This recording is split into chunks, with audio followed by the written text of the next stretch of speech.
want. No, it's like, who has time to really do that right now when you're running after a 1-year-old who's just starting to get her mobile skills. So like, not right now. What do you do? Like, you don't have anything you do to like decompress, take some time for yourself? Yeah, definitely. I meditate daily. And, you know, I actually bring Boston into my meditation sessions with me and just kind of learn that try to teach her that you need to kind of come back to the center and just relax and like tune out the world for a little bit and spend some you time. We have a mantra on our wall that we say every day, you know, just a bunch of positive phrases that we start out the day with. And so that's how I kind of keep calm and carry on. I love that. That's really cute. Like, you're really starting her like super young. Yeah. I mean, I actually have a children's book that I'm going to be publishing. I'm deciding right now if I'm self-publishing or sending out to publishers, but it kind of talks about that and prepares children from a young age with, you know, just being able to harness the law of attraction. So that's kind of a goal of mine to try to teach that, because if I knew it earlier in life, then maybe some things would have been different.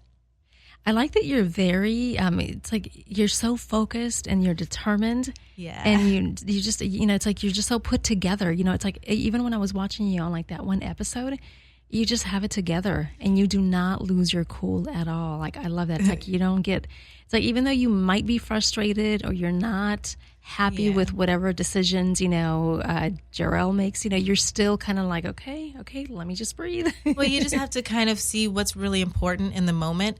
And I mean, I haven't always been this way. I've had blow ups and I've been, you know, I do have a long fuse and I will get there if somebody continually pushes my buttons. But what I do now is eliminate people who are button pushers so that I don't have to set my fuse off, you know. And this isn't something, the way that this whole baby came into existence, you know, it's not something, Jarrell talked a lot about it on the show. This isn't how he wanted it.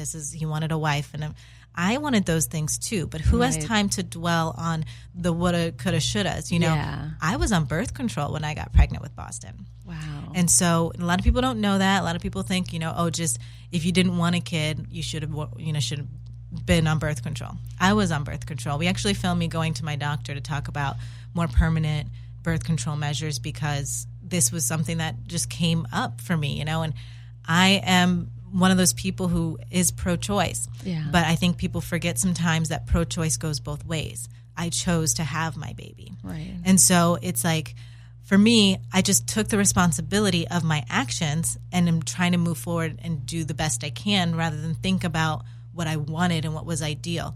Nobody's parenting situation turns out exactly the way they want it.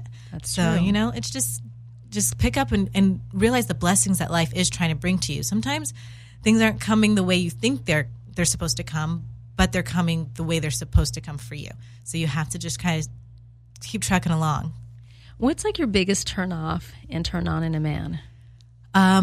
My biggest turn off is somebody who talks down to me. Yeah. You know, I can't stand for anybody really, but a man especially, to kind of just think that because he's a man, he's already up here, and you know, he's smarter, he's more intelligent, he's all of this. He doesn't see me as an equal.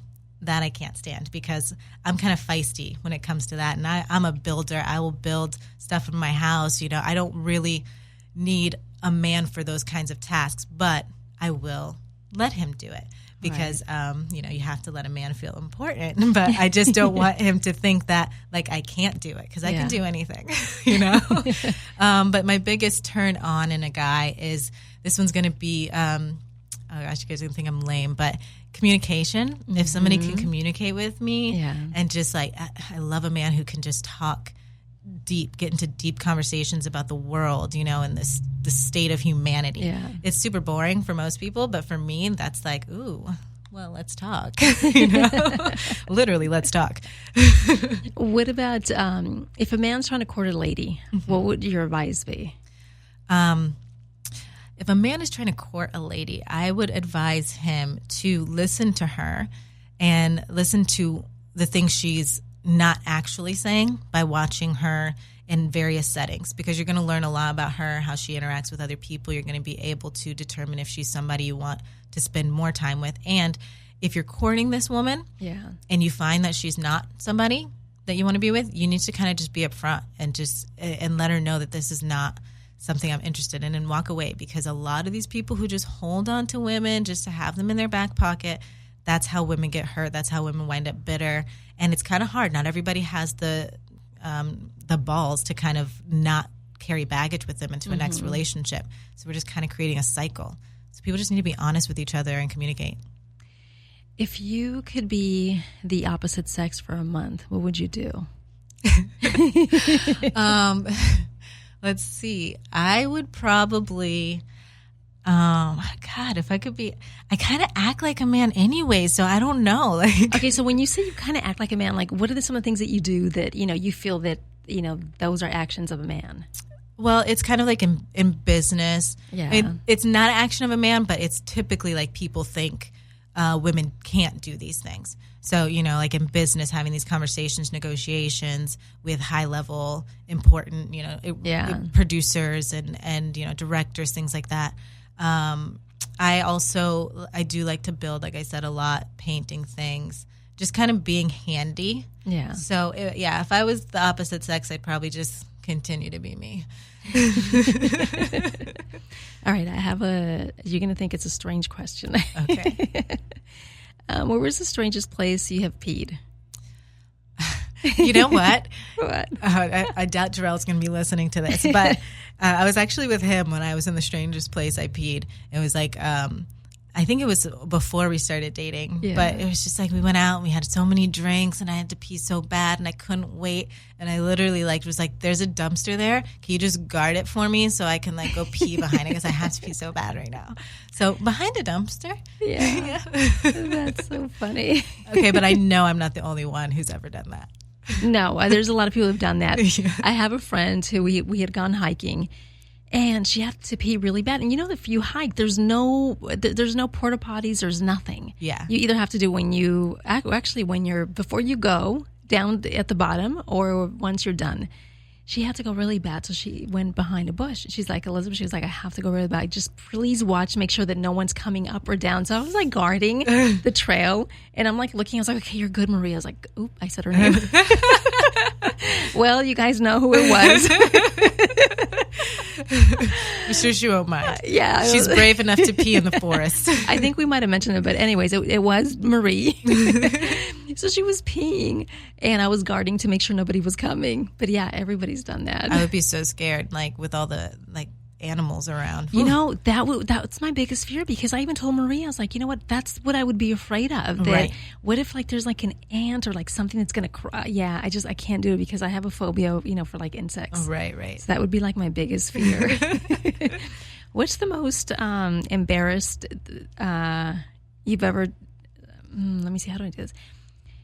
Have you ever had an embarrassing moment while you were having sex? Yeah. I only had sex once because I have one kid, so yeah. Yes, I've definitely had an embarrassing moment, but I'm trying to figure out, okay, I had one, but it wasn't really me that was the culprit of the embarrassment. I was just embarrassed for the person, because they just kind of got really, really weird, and they were super monotone, and I started laughing, and I felt bad because I'm like, who talks like this in the middle of sex? It's just so I'm so excited right now, and I'm like, this is not a turn on. Can we stop? That's crazy. Yeah. Okay, so let's go back to, you said you've only had sex once because you have one baby. Right. So you were sexually active before. Yes. No, I was joking. Yeah. That's what my mom always says, because she's like, I'm like, Mom, so what was your sex life before us? She's like, I only had sex 3 times. I have 3 daughters. That's so funny. I love that. So even now, you don't do anything for yourself, to take care of yourself, since you're not dating? Oh, of course I do. Yes. Boston goes to bed at 10 o'clock, and then it's my time. Really? Mm-hmm. Yeah, you have to. That's a very important part of life. It's healthy. And so if you are pent up, I'm all about releasing energy in the proper ways, because if you let it build up too much, it's going to come out improperly.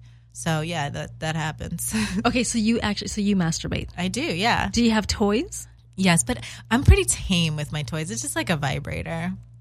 It's just nothing, no penetration. No, I don't really. I don't do that either. Like, I don't like penetration. Like, for me, if there's a toy, it has to be just like vibrating, right? But nothing inside of me. Like, I've never been. It's not very. It's too fake feeling. Yeah, to me, it's like if something's gonna come inside, it has to be like the real thing, right? Exactly. Like, not, No, yeah.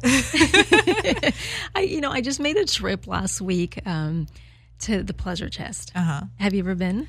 I think so. God, it has to have been like 7 years ago, though.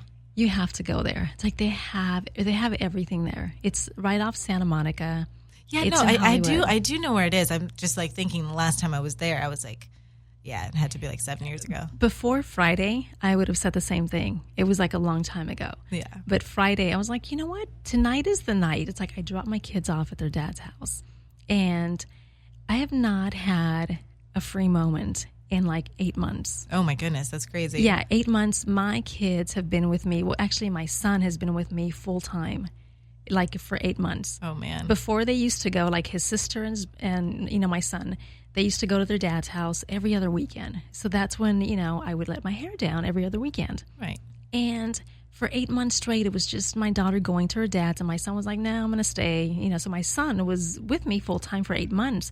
So I'm like, okay, this is crazy. Like, I can't do anything. Like, nothing is happening. So finally, Friday, my son was like, Mom, I'm going to go to my dad's. And I'm like, yes. I'm like, thank you. I was like, thank you, Jesus. Yes. Alone time. Yeah. So I made a trip to the store on Friday. So as soon as I dropped my kids off at like 9:20 p.m., I went straight to Pleasure Chest. Wow. And I was like, I had to buy a new toy. Well, okay, so here's my thing. I don't really get out of the house unless I don't really feel comfortable like asking the woman who watches my baby. I don't feel comfortable asking her to watch her for like frivolous things, for me to just go do fun stuff. So it's always for work stuff that I ask her. So I don't really go shopping for me, but I do a lot of Amazon shopping. And I recently discovered Amazon has a whole like sex toy section. I had no idea. If you try to type in any kind of specific sex toy, it'll be like, do you want to visit Amazon's erotic shop? And I'm like, wait, what? Wow. Yeah, that's interesting. So that's where I got my vibrator. That's really interesting. I had no idea. But, I'm the same way. I'm like you. It's like I used to feel like, well, my kids are getting older now. My son is 16. He just turned 16. My daughter's 12.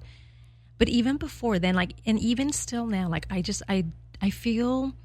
It's not that you feel bad. Like, I just feel like, if it's not the day that they're with their dad, right? I just don't feel comfortable, like, going out. Yeah. Because I feel like, okay, it's my duty to take care of them. It's, they're with me, so I'm supposed to take care of them. Right. So unless, like, they're with their dad, especially when they were younger, I would never hire babysitters to watch my kids for me to party or go out. Yeah, it's just hard. It's hard because... I do feel a little bit guilty. Yeah.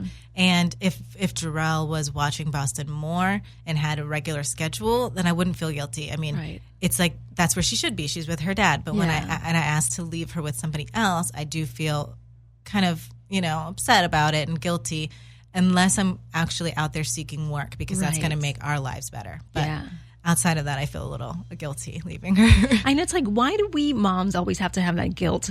It's like it always happens. It's like, it's like I went through it forever. It's the work-life balance, and you kind of feel guilty trying to do anything for yourself, but at the same time, like, that's why I'm still pursuing this acting thing, and I'm still going full force, because if you give up everything for your kids, then you are going to have a bit of resentment towards them if you, like, give up your dream for them. So it's important for you to get out there and do something that makes you happy, but not in excess, and you also have to give the full mom part of yourself to your kids. So Boston doesn't lack for anything. I'm spending so much time with her. I work from home to like make like day-to-day money.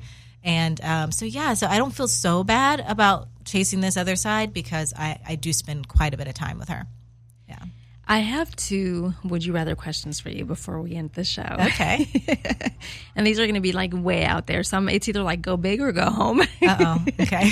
I might just go home. Right. You're like, this is when I just decide, okay, let's go. It's like it's past the time when the babysitter's supposed to be with her. I know. It's you know what? I didn't realize what time it was.